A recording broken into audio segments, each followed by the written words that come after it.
श्रीकृष्णाय नमः।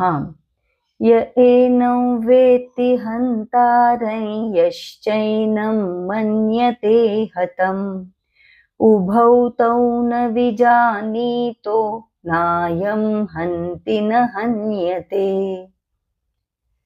जो आत्म्याला मारणारा समजतो किंवा मारला गेला असं मानतो ते दोघेही अज्ञानात आहेत, कारण आत्मा न कधी मरतो न त्याला कोणी मारू शकतो। हा श्लोक आत्म्याच्या अमरत्वाचा व नित्यतेचा तसेच युद्धभूमीत अर्जुनाला निर्भयतेचा संदेश देतो। भगवंत अर्जुनाला सांगत आहेत, हे अर्जुना, शरीर हे नाशिवंत आहे, पण आत्मा तो शाश्वत आहे, अविनाशी आहे, अनादी आहे, म्हणून भीती कशाची?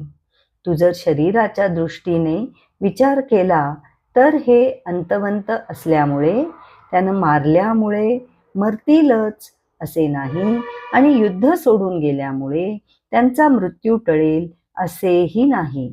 आणि आत्म्याच्या दृष्टिकोनातून विचार केलास तर आत्मा हा शुद्ध साक्षी आहे, तो कधी करता नाही, कधी भोगता नाही।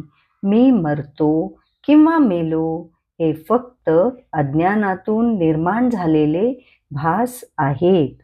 भगवंत आपल्याला जीवनाकडे पाहण्याची योग्य दृष्टी देत आहेत। य एनं वेत्ति हन्तारं यश्चैनं मन्यते हतम्।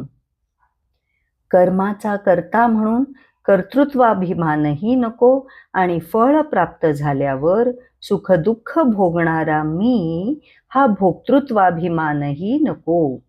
जीवनातल्या प्रसंगातून जाताना हा विचार आपण केलाच पाहिजे की सर्वाचा कर्ता खरोखर मी आहे का?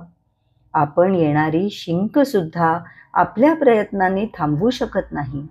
जगाचा निर्माताच सर्व करता करविता आहे, आपण केवळ कळसूत्री बाहुली आहोत, म्हणून आपल्या वाटेला आलेली भूमिका चोख पार पाडली पाहिजे।